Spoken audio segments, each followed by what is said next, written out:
All right, folks, here we go. It's Fantasy Football Now. I am Tito, Jeff Thidoff. He is Chad Rink. Follow me on the X at ThitHappens. Follow him on the X at Chad Ochorenko. Go to FantasyStreamSports.com. It's where you can find all of our content. The Fantasy Sports app is available for Apple and Android users. Totally free for round-the-clock programming on the go. Fantasy Sports Facebook group, not Spacebook. That's different. Facebook group. Also, join that as well. Interact with some of the hosts and the other fans. And Chad, it's time. Like, we're here. It's time for drafts. I've done a few. You've done some mocks. It is absolutely draft season now. It is draft season now. I've got my church ones on Sunday, and then I've got the Cincinnati one the Saturday of Labor Day weekend. Ours is the Sunday. I'll be back home for probably like 3 hours before I go up to the Swamp House. The Swamp House, yeah. Yes. So it's exciting, and it's here. I mean, we're hitting into the last week of the preseason too, so we won't see probably anybody play, which we haven't really seen a whole lot of anyone play already. But this is the time. This is exciting. It sounds like the Browns are going to play a lot of their starters. Maybe not Deshaun Watson, though, coming in. And the starters of the Browns, who the hell know? All the offensive line images they had. Obviously Nick Chubb's gone out for on the PUP list still, so we won't see him either. But we'll see on that. It's weird with the 3 preseason games. I mean, 4 for the Bears and Texans, but 3 for everybody else. It's kind of a fractured thing where we used to know, like, starters are playing this week. It's what you're going to have. But now it varies so much team to team, you don't get much of a read on it. Preseason's going to go away at some point anyway. Yeah, well, and really, I mean, for the starters, it's really not a huge deal. Like when you got to see them for at least a half, you could at least kind of see, like, especially something like the Texans, where what was the snap percentage for 3 wides and that kind of thing. That's really what you're looking at. And maybe if there was some, trying to get some clarity on some committee running backs, that kind of stuff. But like the preseason, because there's always those guys that kind of the flourish and then that they just never are going to be anything in the regular season. So I don't mind it. It's just nice watching the games. Caleb Williams has looked good. So I might have been wrong on my Caleb Williams prediction, but we'll see. He looked pretty good, man. Yeah. He looked pretty good. And you're right. It's hard to tell, though, because sometimes you got first stringers going to second stringers or second stringers going to first stringers on the other side. It's hard to tell what we need to get excited about. It's like there's a lot of guys that are getting all this hype as far as like, running backs that were drafted, quarterbacks, like you mentioned, Caleb Williams, that were drafted. But you've got to really do a deep dive to decide how you want to read where these guys are at. Yeah, and I wouldn't – it's one of those things, too. I wouldn't change any kind of rankings that you already had based on preseason. I don't think there's anything that happened that – the only thing you would do it is if there were injuries is a big thing. But other than that, I'm not moving Williams or Jaden Daniels up any higher than they already were based on what they did. So and I wanted to talk to you about this because, it's the big thing. If you're new to fantasy football or whatever league you're in, obviously the rules are going to play a big, the league settings play a big part in how you draft. We talk about PPR, half point PPR. Does anybody even do no PPR anymore? I don't. Like, you and I do a bunch of drafts. We did a bunch for FantasyDraftProxies.com. That's the site that you see in the lower right-hand corner there that we draft for the people. I can't remember the last time I came across a league that did not have at least a half-point PPR. Can you? No, it's though any of the ones I did last year were at least half, but most of them were full PPR. Most of them, I think that's what standard is going to. Now, the one in Cincinnati, we're old school. Like it's always just been not head-to-head, so it's always just been total points. It's very touchdown heavy. Receptions have no bearing in our one down in Cincinnati. So it's just a totally different draft. But we've been doing it since like 94. Right. So we just kept most of it the same. But yeah, I imagine most are full PPR. If not, it's going to be half. So that's why you get the receivers have been kind of gravitating up more in the first round. Back in the day when we started drafting, it was always running back heavy. But you add, you get a guy get 95, 100, 110 receptions in a year on a full PPR. That's huge. So it's mostly, PPR. So, but there's not too much difference if you have a standard most of the time with who you're drafting. I had a totally weird one the other day, Chad, that I did for somebody for the Fantasy Draft Proxies, where they had you had a super flex, so you can start a quarterback there, 6-point passing touchdown. So obviously that's you're drafting quarterbacks early, but it was half-point PPR, except for tight ends. It was full-point PPR, and that completely flipped the draft. Tight ends become a lot more important if you get one of the elite ones. It's going to catch. I mean, Ingram last year caught 100 passes or whatever it was. Yeah. But, if you can get somebody on that vibe who gets a full point versus a half point, makes tight ends a lot more valuable as well. Totally changed the way the draft went. Yeah, those are those little things where normally if you're in a league with you've been in for a while, those and stuff. But like those types of things you have to kind of look at too, especially when we're doing these drafts to see if that's that little edge where, then you're going to be drafting tight ends probably second, third round. And a lot of them are going to be going a lot higher than you would think, because that's a huge spot because you only have one player there. And if you can dominate that tight end spot, it's huge. So those are the things you just want to look at, especially if you're getting into a league for the first time. Make sure you're looking at those rules, how the scoring is, those types of things, because that could give you a little bit of edge. Haven't had a chance to do it yet, Chad, but I still want to. I still am banging the drum for this. If you're in a brand new league where it's going to be an auction, add head coaches into the mix. And when you get a head coach, you've got to decide whatever that price is. If it's 5, 10, whatever the number is, you've got to decide right then. I'm giving him a 2, 3, 4, 5-year guaranteed contract, whatever it is, that you've got to pay out no matter what, you fire him. And then the way you work it is you get a quarter of a point for every point that team wins by, or you lose a quarter of a point for every point that team loses by every week.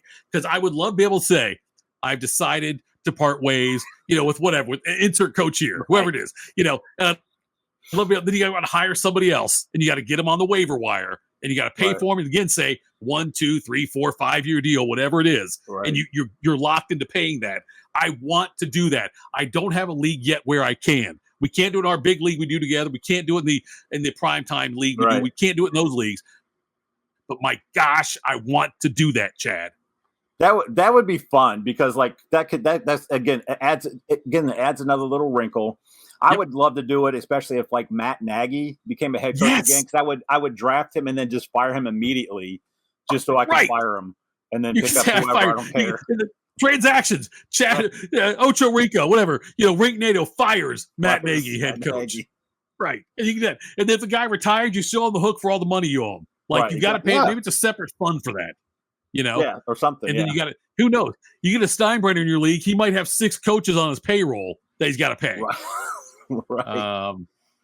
You'd be Bobby Bonilla and some. I'm off my soapbox. Yeah.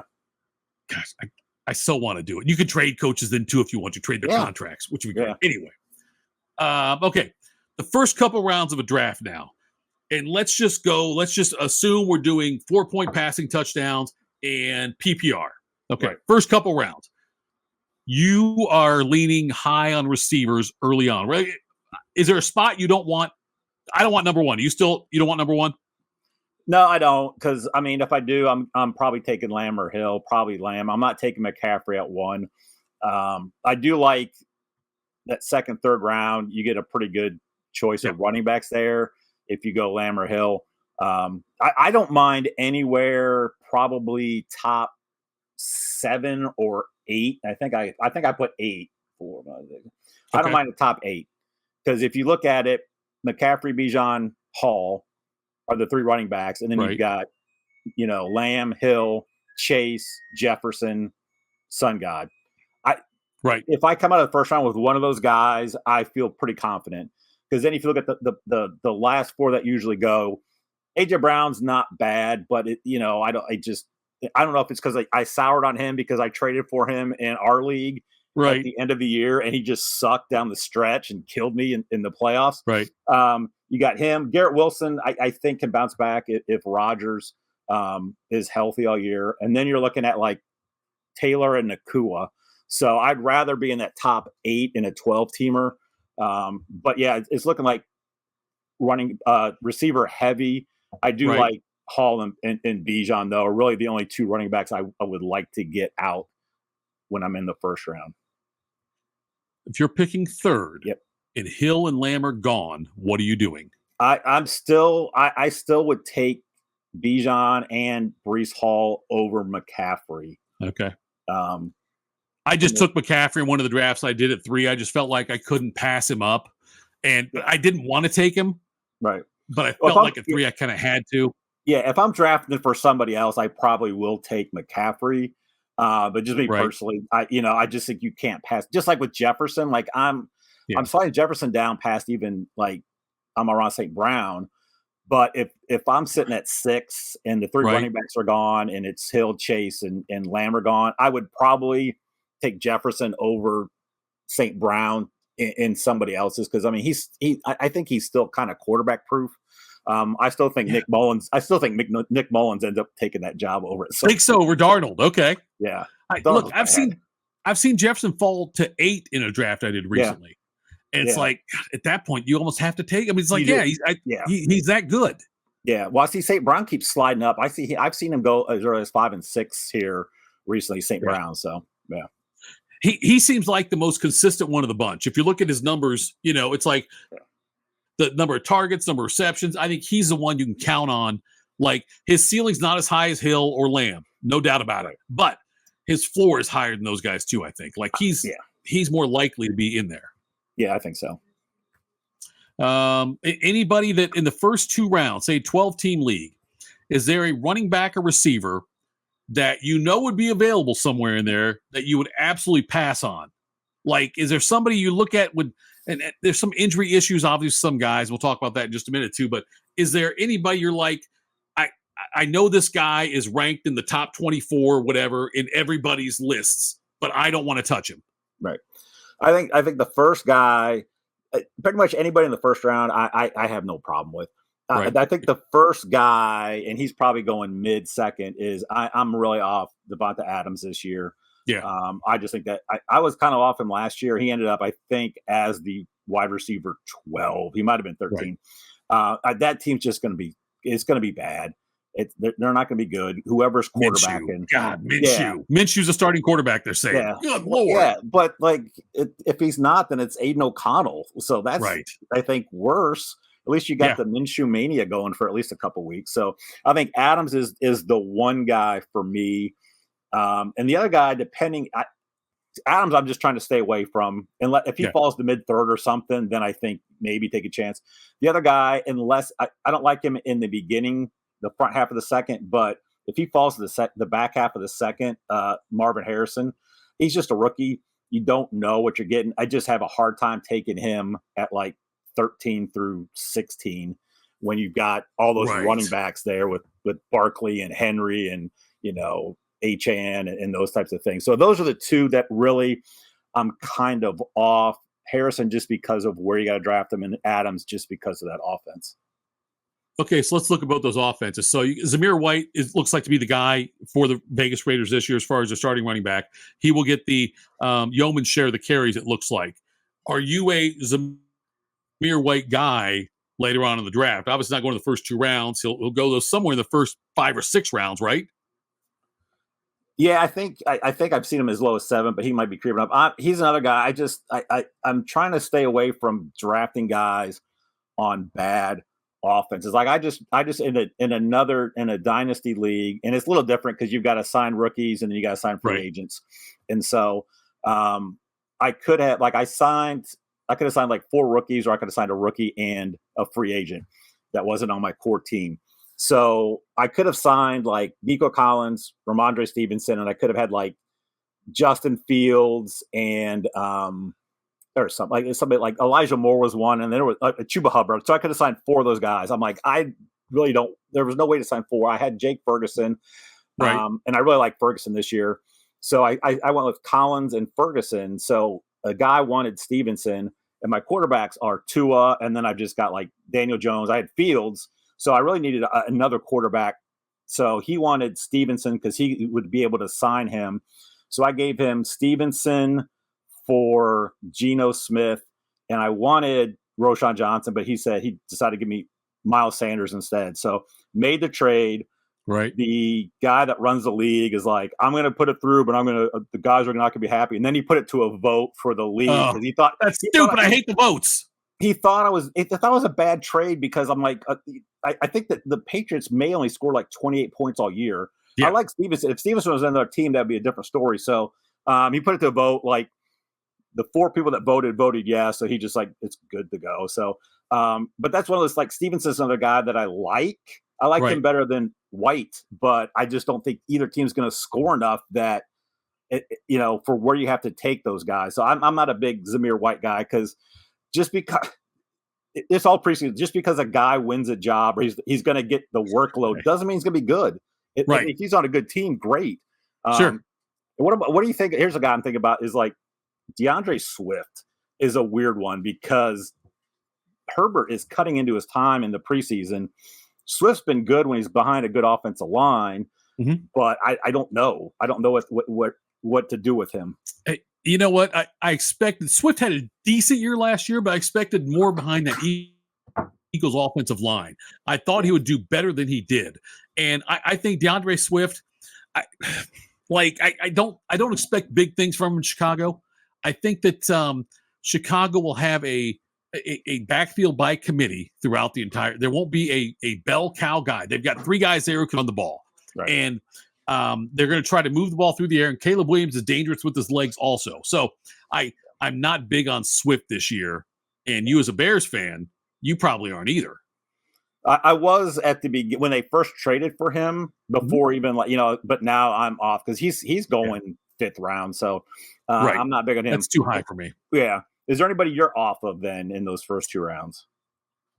Well, Devontae Adams is a big one for me for sure. One of the guys who's getting picked earlier than I like is Amari Cooper. Okay. And it's not in the first 2 rounds, he's later on. But Amari Cooper, though, somebody I'm staying away from. I don't trust any part of that Browns offense right now. Deshaun Watson, he's played like 12 games in 2 years, whatever it is. And I don't know what he's got left. I have no idea. And even if he doesn't have anything left, then it's Jameis Winston. And I know what Jameis Winston can do, and I don't like that either. So, even though Amari Cooper's a number 1 receiver, there's a lot of number 2 receivers I'd rather have on my team than Amari Cooper's a number 1. I know they gave him money, then they shopped him to try to get Brandon Ayuk, and that didn't work out. So Cooper's a little butthurt about that. Right. But I'm not going anywhere near Amari Cooper. Yeah. And I'd say before we hit the next thing, if you're those first 2 rounds, what you want to do is just hope you avoid the huge injury or the dud season. So, like I say, if you're at the back end and you end up taking Nakua, try to make sure you pair him then with somebody that's going to be a little bit. I wouldn't pair him with like Kyron Williams because that's like a lot to put into the Rams offense early on. Yep. I wouldn't pair him with Marvin Harrison Jr. because I think they're both a little bit, they're too young. I don't know. I think it's just a little bit too risky. So I try to get like a Saquon, if he's there, Gibbs, something like that to try to pair, or even if you're doing another receiver, looking like a Deebo Samuel, Mike Evans, something that's going to be a little bit more consistent if you're doing that. And then again, too, if you've got, if you take a decent, like if you get Amon-Ra St. Brown, something like that, then I don't mind taking Achane earlier because of his upside, and Brown's going to be so consistent. Yep. So that's when I think that's what you kind of think about in those first 2 rounds. And then you got to mock because then if you mock because when you're looking at rounds 3, 4, and 5, what you like, what's available, because then hey, I want to go 1 and 1, or I can go 2 running backs here because of where I'm at. I like the receivers there. So we've mentioned Harrison a couple times now, and I'm curious about this because sometimes you'll see a receiver get a new quarterback and it changes your ranking of the receiver. Sometimes a quarterback gets a new receiver and that changes how you rank the quarterback. I'm pretty high on Kyler Murray this year now. I think that Arizona offense could be pretty good. They've got they add a running back. They add Marvin Harrison Jr. I think Kyler Murray is going to benefit from having those offensive weapons there. Yeah, and he once at the end of the season, he looked really good. So I see Kyler as a top 10 running back, and he's going around that 8 quarterback 8-10. So he's a great value because you're not getting him because there's that drop off after you go for the first, 3 quarterbacks go usually pretty early. Then you got the next group of like Jackson, Richardson, Stroud, right. And then it kind of drops off. And then you've got like Love, Dak, and then Kyler. So, I mean, he's usually closer to like round 7. So I like him as a value. I think, I think Mike Williams is a decent receiver in his second year. Trey McBride's a top tight end. And then they got their third receiver too is not bad. I can't remember who they picked up, but I like that offense, and their defense is bad. So they are going to have to score. And Murray has proven it where he can be a top end fantasy quarterback. Yeah. He's one of the guys, when we say wait on quarterbacks, you can get value on him later on in the draft. So Jaylen Warren, it looks like he's going to miss, they say, multiple weeks in Pittsburgh. Might not be ready for week 1. Pittsburgh's offense has been awful. First string has not scored a point yet. It's all been the same. Fields has looked decent at times. Wilson didn't look great. But with Jaylen Warren, if he's missing some time in the regular season, does that change how you view Najee come draft day? Yeah, a little bit, because I think they're going to try to run the ball a lot. And Najee has proven over the last, since he's been in the league, he can handle the workload. He can get you points. I mean, he's going to be the goal line guy. So I maybe slightly move him up. I mean, I still wouldn't take him in like the second round. I think there's still too many good running backs. But I think he slides up into the conversation with like Kenneth Walker, James Cook, in that range now, where before he was really, I had him more back towards like Rashad White, Alvin Kamara, who I think are a step back from what Walker and Cook can do. I don't love Kamara at all. I don't like him at all. And Harris, I'd take Cook over Harris, but I think that Harris, though, the thing is, if Warren comes back in the first 2 or 3 weeks, after that, it affects Harris's value going forward. Yeah. So keep an eye on the injury news on that one, to see what Harris does, because let's see what happens with Warren. Because if Warren misses significant time, yes, Harris keeps shooting up my draft board, But if he only misses if Warren's only out week 1, that's not going to move Harris much for me, because I think it's a 1 week thing. Yeah. And that makes Warren a huge value then if he drops a little bit. Sure, absolutely does. Yeah. Those are guys. I've looked at him, and I looked at Carolina's running back, Jonathan Brooks, who I think good value on him too. He's not back yet. He's like, so and also, if you want to take a big shot later on, look at Nick Chubb on the PUP list right now. I know I've already ripped the Browns offense, but if I've gotten value on Chubb in a couple of drafts I've done where I think it's good enough to where I'm not counting on him to be a contributor this year. Like I've gotten him late enough to where I can wait. The problem is some of these guys auto draft and then they end up getting Chubb because of the way their rankings, if they don't make it in there. But Chubb's somebody else I'm watching. Yeah, especially if you have an IR spot where you can just slide him on there and not have to waste a roster spot all year, because I think Chubb can be a guy. That's another big thing. Yeah, Chubb could be a guy could win you a league if he comes back, and then from weeks 14 on is Nick Chubb, and it didn't cost you anything to get him really. All right, let's talk about tight ends. Okay. And again, like I told you in the start, that one draft that it was a full point PPR for tight ends, half point for running backs and receivers. But keep an eye on what the rules are for that. But as far as tight ends go, the shine's kind of all off Kelsey a little bit. He's older. He's Mr. Taylor Swift, but he's not the number one guy to draft anymore. He's not the number one tight end. And I know Laporta's dinged up right now, but I'm still taking Laporta over the field.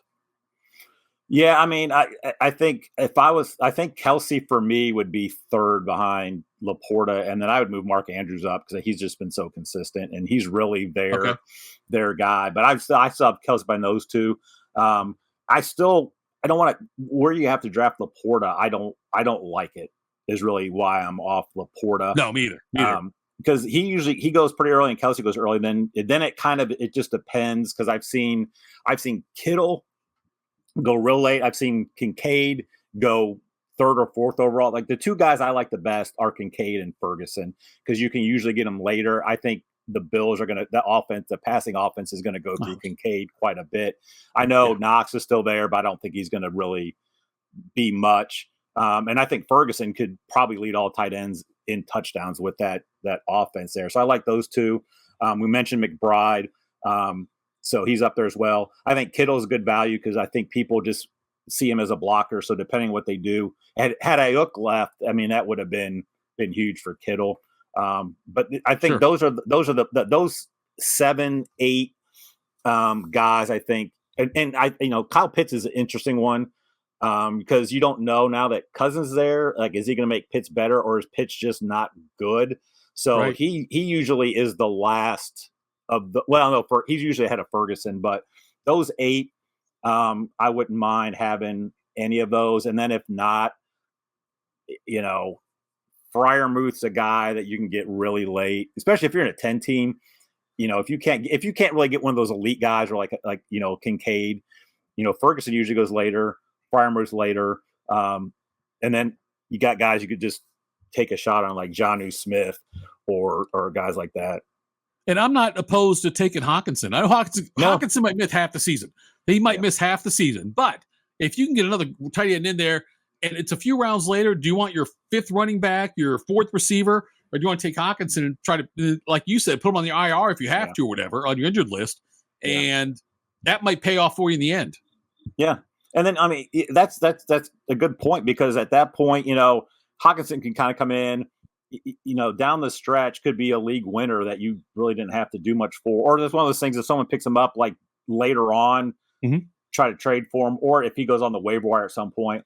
Yeah. And then I know Njoku's a guy too. I know you don't like the Browns offense. You've mentioned it several times, but he was a big part of that last year. So I think he could be another guy. So tight ends, I think, more than the past couple of years, is a lot more wide open than it has been in the past few years, where, it's like it was Kelsey, it was Andrews, and then Kittle, and then you had a couple guys that would slide in like Ingram. We didn't even talk about Ingram last year, who was like top 5 tight end.